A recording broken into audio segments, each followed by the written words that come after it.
And then I had a period of stress in my life where I ended up going back to eating meat and cheese, you know. So, and now I'm kind of like, I'm on the upswing again. It's like, you know, I feel better when I eat vegetarian. So yeah, farmers markets. Farmers markets are a great place. Trader Joe's apparently signed a pact where it said it will not be buying genetically modified food. I think that's the thing. You guys can research that. What else? What else are we going to Fresh and Easy. Fresh and Easy. You know, I've never shopped there. I'll be honest, I've never really shopped there.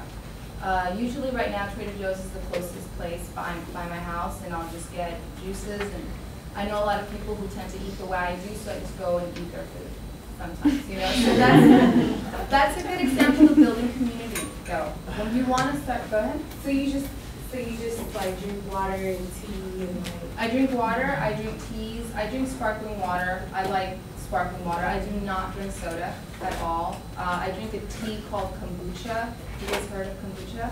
Kombucha is a fermented mushroom tea. That sounds gross, and it tastes gross. It's an acquired taste. I'll drink kombucha, I'll drink juices, I'll buy like a quart of veggie juice or fresh squeezed orange juice. I eat brown rice, organic rice, and sauteed vegetables. I'll make like a sauce of tomato with ginger and a little bit of honey, stuff like that, soy sauce. Yeah. But even a freshly squeezed orange juice has a lot of sugar, so how are you preventing all the sugar access? How am I preventing all this sugar?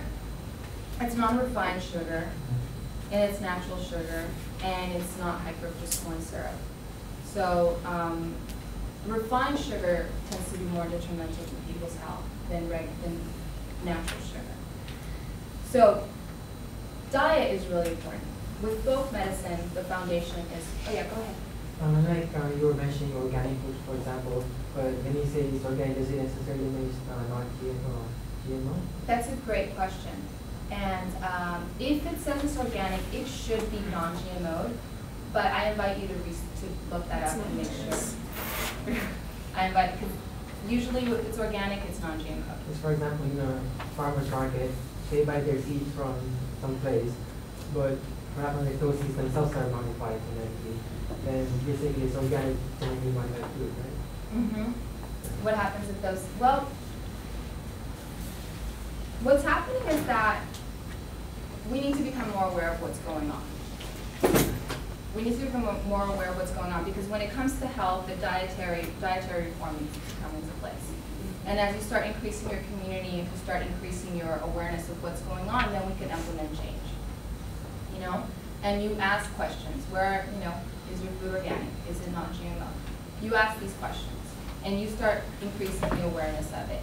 And when you find people who are offering you organic, non-GMO food, support them. So that's because it is difficult. I totally understand that it is difficult. I wanted to just kind of put that in place, just the foundation of health, because all folk medicine has this foundation of diet. Here, we don't really have it. We don't really have that foundation of diet. They're changing the food, it's being modified. They're giving us more refined flours, more refined sugars. Advertising is insane when it comes to food. Color saturation on the TV, color saturation on the billboards of what food is, you know, for people who are under stress, for people who are already feeling sick, they get hungry, they see this picture of a Big Mac, they're gonna go and buy it, you know? So really understand that, and really understand the importance of the diet in your health, because it's important to all folk medicines. To go back to the folk medicine that I practice, it's the massage. We massage the abdomen. And for women, it's a very, very important massage because, like I said, the Maya believe that the womb needs to be healthy because we all come from the womb. The Maya also believe that men need to be healthy because the womb is inspired by the man. You know, that's how we all came here. And we all, both sexes need to be healthy. And so the massage that Don Eligio Fanti taught Rosito Arvido dealt with a displaced womb, a displaced uterus. If the uterus was tilted back or forward, it helped put the womb back into place. And a lot of times when women are suffering from fibroids or cysts or endometriosis or heavy painful periods, there's something that's going on with the womb. Like either the womb is tilted to one side or pushed back. It's not getting the circulation, it's not getting the trulel, it's not getting the chi necessary to the womb to keep it healthy. And so a massage to put it back into place helps. And also with a diet to support the health of the blood. So if a man is having prostate issues, of whatever variety, painful ejaculations, impotence, fertility problems, the massage helps to bring circulation back into that area, increasing the blood flow, increasing the trulel. A diet helps to support that. Okay? You guys got it? Let me see, I think I had something else I wanted to tell you guys. Okay, so let's go up to digestive health, okay? So the massage also helps deal with the digestive health of people. What are some common digestive ailments you guys know about? Or constipation, yes. Constipation is one. I'm just going to throw another out there for you guys. IBS, irritable bowel syndrome. You guys ever heard of that? Everybody talks about you have IBS. Heartburn.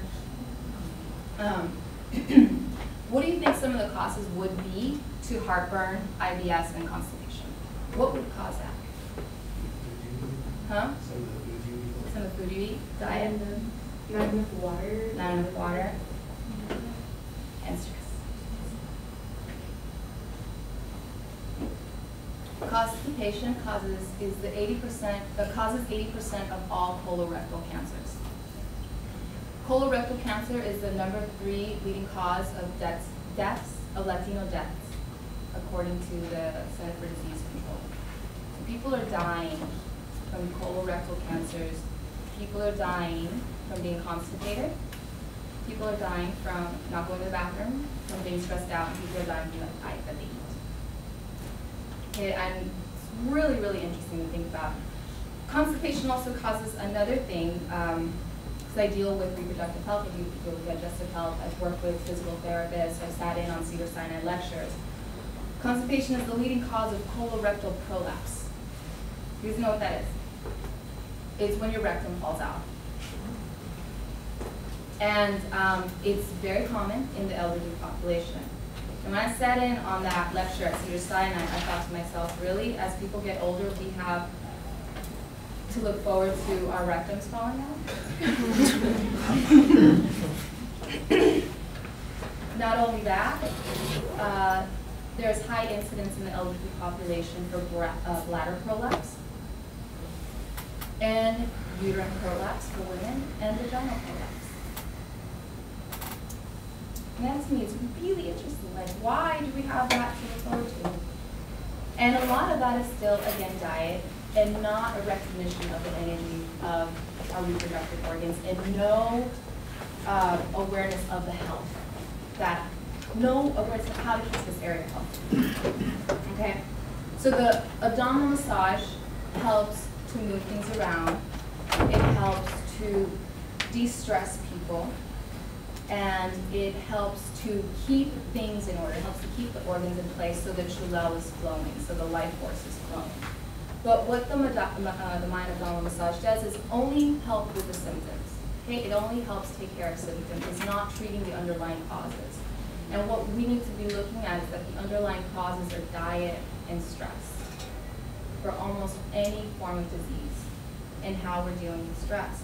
And also looking at, when you're looking at folk medicine, they have a whole belief system that supports their medicine. They have the whole belief system that supports their healing modalities, which incorporates the entire environment, incorporates the plants, the trees, each other, harmony and relationships, as well as the cosmos, and as well as, and including how they relate to the cosmos. When we're here in the United States, our structure is not a structure of harmony. We're dealing with the structure of industry. Okay, so here we are working within the paradigms of industry. Okay, and industry is basically like the gross national product, how much we're making, the economics, things of that nature. And this industry is not an industry that says, hey, it's okay to go to the bathroom. You know, it's not an industry that says it's better to go to the bathroom than it is to be on time. It's quite the reverse. It's be on time before you go to the bathroom. There are some places that I know of, I think, was it Sony? I don't know if it was Sony. Delete, whatever. I'm not going to say that. But I know one of my clients worked in a place where she was on a deadline. And she was, I think she was a camera girl or a camera woman or something. And she's like, well, okay, I see you have me in for a 10-hour time slot. When do I get to go to the bathroom? And they told her, you'll be fine. You can hold it to the end. And there's a lot of situations like that are going on all over the country and all over the world, really, where the model is the industry, where people are being pushed to work more than to be healthy. And so I really just want you guys to think about these things, to think about folk medicine and think of the background, think of the history, where it comes from, what it's supported with, and to see how it can be implemented into this structure and to see if we have the things necessary to support it here. And if we don't have the things necessary to support it here, what kind of reform do we need to be doing? What kind of changes do we need to be making in our lifestyle so that we are healthy individuals? So we're asking our politicians, and we're asking our community leaders to set up structures that are designed for the optimal health of all of us as humans, not for the optimal bottom line of the city's year-end taxes. Do you guys get me on that? Do you guys follow me? So there's a lot of things that are going on that are affecting our health. And there's a lot of things that we need to be aware of, because there's a lot of things that can be modified so that we're all healthy, so that we all have lots of chulel, so that we're all standing strong, and so that we're all capable to create whatever it is we want from our lives. Okay? You guys got me? There's a lot of amazing stuff out there, a lot of amazing, ancient, beautiful methods of medicine, like a lot of beautiful sciences of medicine out there. So I just really hope that you guys get a chance to explore more and to find out more. And if you guys want to know, this book is called Sastoon, if you guys are ever interested in reading it. And then the other book is Rainforest Home Remedies, that really details beautifully the system of healing and the spiritual system of healing that they have. The Maya have, as well as Ayurvedic and Chinese, have spiritual healing methods that also address depression, post-traumatic stress disorder, and also mental health illnesses as well as physical illnesses.